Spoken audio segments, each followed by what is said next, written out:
こんにちは、ハリケーンフットボールです。今回の教材は、サッカー日本代表に関する動画です。サッカー日本代表は、3月のインターナショナルウィークで、イングランドと対戦し、1対0で、歴史的な勝利を収めました。代表チームのフットボールでおなじみのDeadball TVのジャックは、森保反対派を公言していますが、この代表期間における、スコットランドとイングランドとの2試合に1対0で勝利したことは、手放しで大絶賛しています。実際にどのように話しているのか、チェックしてみましょう。You guys knew I was going to make a video about this game, right? I finally had the time to watch Japan 1, England 0, the full 90 minutes. I had a very busy schedule. And afterwards, I have to say, I'm extremely impressed. And I have a lot to say in this video. Firstly, this was Japan's first ever win against England, so it's historic in that sense alone. Second, this victory came days after Japan also beat Scotland with a largely rotated Japanese team away in Hampton Park. So this is two victories that Japan just got in the same window on European soil against two UEFA World Cup qualified teams, one of which, in England, is a genuine World Cup favorite. I think this win, I'm going to focus on England, means a lot. And of course it means a lot for Japan because it was historic. Like I said, it had never happened before. But I also think it's a big deal for Asian football because Japan is the face of Asian football, whether you like it or not. And I think it's a good thing for the World Cup. And I think it's a good result to challenge this narrative that just really pisses me off every single time I see it, which is why I'm addressing it in this video, that European teams are just so much better than everybody else that the World Cup is going to be a rehearsal for them, basically. That the quarterfinals and beyond is basically going to be the 2024 European Championship. This is a narrative that I saw over and over again from Croatians, from French people, from everybody, that South America, Asia, Africa, they're not good enough. They cannot hang with the good European teams. And if that was true, then you would expect England at home to be able to beat Japan, a Japan that doesn't have Wataru Endo, doesn't have Takumi Minamino, doesn't have Takefusa Kubo, and there are other injuries as well. No Hidemasa Morita in the midfield, not injured, but he just wasn't called up. And I know some English people will say, oh, well, we didn't have Harry Kane. Yeah, well, you still had Phil Foden, you had Cole Palmer, you had Mark Gahey, you got Jordan Pickford in goal, you got, I think Anthony Gordon started the game, I wouldn't know because he didn't do anything, Morgan Rogers up top. Like, there's no personnel excuse for the English in this game because Japan have just as many, if not more, bigger omissions than the English do. So I guess what I'm trying to say is shout out to Japan for showing that, no, Asian football and the rest of the world must be respected because these teams are good and they are capable of going to your house and beating you and defeating you soundly. And it wasn't like Japan dominated control of the ball. If you look at possession stats, England basically had the ball the entire game, guys. I think they had 70% was the official number here. But England did not create anything. They were stifled. They were neutered. You could say castrated if you wanted to be a little brazen in your analysis of the game. It was a flaccid performance from the English, and Japan deserves all of the credit for that. Before I go on any further, if you guys want to see more videos about the Japanese national team, which I'm a huge fan of, I cover them quite extensively on the channel. I was live on the channel for Scotland versus Japan, which was a really good time. If you guys want to see videos about them, videos about international football, or World Cup content here on the channel, because I have dozens of videos planned, especially now that the March window's over, then make sure you hit subscribe, smash the like button, because I'm pretty sure this is my 20th video that I've uploaded in the last 4 days, so I'm barely hanging on here, and let me know your biggest takeaway down below in the comments. The game itself was interesting, and I talked about this in my preview, that I was looking forward to seeing what version of Japan we were going to see against England. Were we finally going to see a Japan that is able to sit back and counter, which if you watch Japan a lot, you know Japan has not been able to play this way, no BS, since Croatia at the last World Cup. Everything else, Asian Cup, friendlies, 8 World Cup qualifiers, Japan is the one with the ball and everybody else is parking the bus against them, and they have to find a way through. What I wanted to see was if Japan was going to be able to counterattack against England, and how effective would that counterattacking be. And I gotta say, for a team that hasn't been able to play this way in 4 years, it was an excellent performance. Japan were incredible. I was so impressed with how everybody played in this game. I don't know if Moriyasu gave the greatest pregame speech of all time. I don't know if Mitoma put Team Tomodachi on the speaker and everybody was just vibing and just fully locked in for the game. I don't know what happened, but this was the best Japan performance I have seen in a very long time. And there's not a lot of Japan performances I can recall that were this effective. Maybe Saudi Arabia 2-0 away in World Cup qualifying. Maybe parts of the Brazil game, but I think this was a much better performance than Brazil, at least me personally. And then, yeah, I guess Germany 4-1, the game that got Hansi Flick sacked after the World Cup. I mean, truly, it was a 9.75 out of 10 performance for Japan. The only thing that was missing to give it a 10 out of 10 was a second goal, of which Japan were very close a couple times. England did not have anything comfortable in the entire game, and their star players were complete ghosts the entire time. Like Morgan Rogers, I couldn't even tell you what he did in this game. Phil Foden drew a couple fouls, and that really seemed like it. Cole Palmer also did nothing at all. In fact, he was actually responsible for Kaori Mitoma's winner in this game, because Mitoma strips him at midfield, passes it out to Keito Nakamura.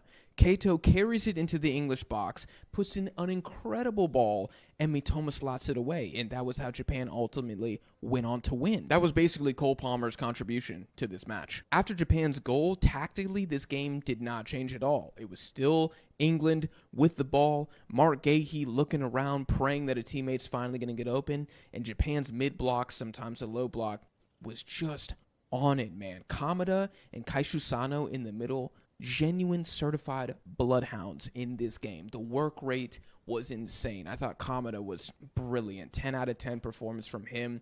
Junya Ito, Ritsu Doan, Mitoma, and Keito Nakamura, the defensive work rate outside, they gave England nothing. Very few crosses. Every single English player had 2 defenders on him. The back 3 was great. Zion Suzuki made, I want to say, 2 big saves, but maybe even 3, including one late in the game. I thought he had a fantastic window. Yeah, I mean, I could just keep going on and on. It was a fantastic performance. If I'm talking about the Japanese players, I would say stock up for basically everybody. Junya Ito was great. Mitoma was great. Keito Nakamura was a demon in this game. He was the most dangerous attacking player, I felt like, for Japan. Kamada and Sano, both Sanos this window, the Sano bros, I thought put in really, really good performances. I expect both of them to make it on the World Cup squad. Even Taniguchi, who I feel like is sometimes the weak link in that Japanese back line, I thought he was great against England. I'm not sure if there are any stock down for Japanese players. Ueda was not super effective, but he had a pretty tough ask the entire game. I thought he held up the ball well a few times, but in some of Japan's counterattacks, I don't think he was great. And Ritsu Doan, I feel like he was the worst of the wide players for Japan. There was one chance where Ueda was pretty much wide open inside the box to make it 2-0, and Doan decides to shoot at goal against Jordan Pickford from a impossible angle, and Ueda is furious, and I think rightfully so. But the two of them still did defend very well, so I don't really think it would be a stock down. I think they would just stay the same. This victory means that Hajime Moriyasu has now defeated Spain, Germany twice, Brazil, and England, yet he still has not won an Asian Cup, and he still has not won a World Cup knockout game, which means he is still, in my opinion, the most controversial manager in international football history. I mean, what this guy has done for the Japanese program, when you look in certain areas, you say, this guy is just, he's incredible. Japan beating those kinds of teams is insane. Yet when it comes to domestic Asian football, he has failed twice to win the Asian Cup, losing in the quarterfinals in one of those editions. To me, this win is just further proof that Japan has genuine semifinal potential at the World Cup. That is not my prediction. I'm just talking about a maximum ceiling for them. I could see a semifinal, and that there is no excuse for them to not perform at the World Cup. Because if they can play like this without Minamino, Kubo, and Endo, they should be able to win a freaking knockout game in an expanded World Cup. Regardless of how you feel, this window was a huge win for Moriyasu personally, and also a big win for the Japanese player pool. I did not think they were going to have enough to beat England in this game, and they proved me wrong. For the English, I said that if they lost to Japan, it was time to panic. Not panic in the sense that they're a bad team, but panic in the sense that can they win a World Cup if they're unable to get the job done here? Now, I can already hear the Europeans in the comments talking about it's a friendly, who cares? I've been very clear my mentality towards people who see the game this way. And overall, it was not a good window for England, who failed to beat Uruguay in the game before, and Uruguay are completely freaking average. And I will say, if the problem is simply that Harry Kane wasn't there, then this man must win the Ballon d'Or. Because if England are this bad, this reliant on Harry Kane, then he must be the greatest striker in the world right now, and just go ahead and give him the award. The English attack was terrible. Defensively, I don't think it was that bad. I would say Mark Gahey was the man of the match for the English. I thought he actually was pretty solid. But players like Palmer and Foden, we're talking about guys on the Ballon d'Or shortlist, awful. And Tuchel had zero adjustments other than throw on Dan Burn and try to out bully ball the Japanese on set pieces. Is this really the backup plan for England? Massive concerns for me. And that's going to be the video, guys. Japan 1, England 0. You guys let me know your takeaways down below in the comments. If you enjoyed, smash the like button, hit subscribe for more international footy content here on the channel. I appreciate you guys for watching, and I'll see y'all in the next one. 次は解説です。今回は日常的にはあまり使わないものが多いですが、本日の解説をチェックしてみましょう。They were stifled. スタイフルは相手の動きや感情を抑え込むという意味の単語です。もともとは息苦しくさせる、窒息させるようなイメージがあります。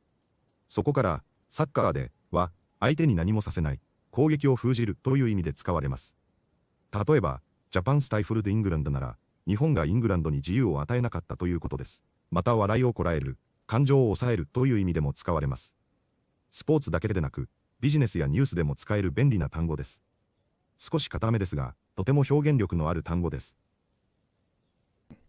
They were stifled. They were stifled. They were neutered. ニュータルは、もともと虚勢するというかなり強い意味の単語です。そこから比喩で、力や攻撃性を奪って無力化するという意味でも使われます。サッカーでは、相手の攻撃を完全に封じたときに使われることがあります。ただし普通の表現ではなく、かなり強い言い方です。そのため実況というより、感情の入ったレビューや批評で使われやすいです。スタイフォーやシャッタンよりも強く、相手の危険性を奪ったという響きがあります。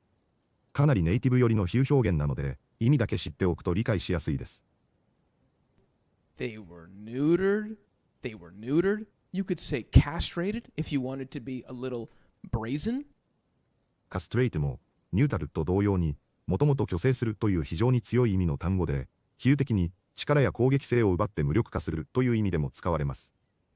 上会話で気軽に使う単語ではありません。実況というより、熱の入ったレビューや批判的な分析で見かけるタイプの単語です。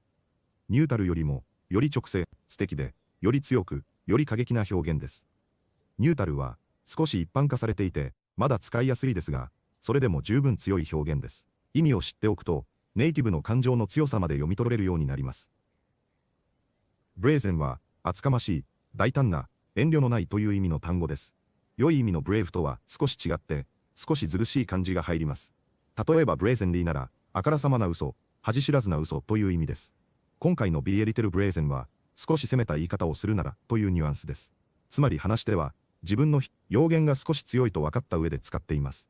スポーツ解説では、辛辣なコメントの前に、こういうクッション表現が入ることがあります。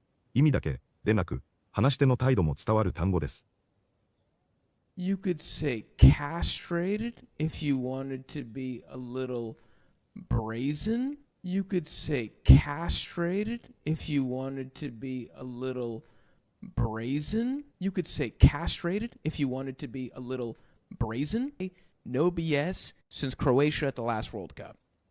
BS はボルシットの略で、英語ではかなりよく使われるカジュアル表現です。意味はデタラメ、嘘をごまかし、くだらないことという感じです。That's BS なら、それはデタラメだ、そんなの信じないという意味になります。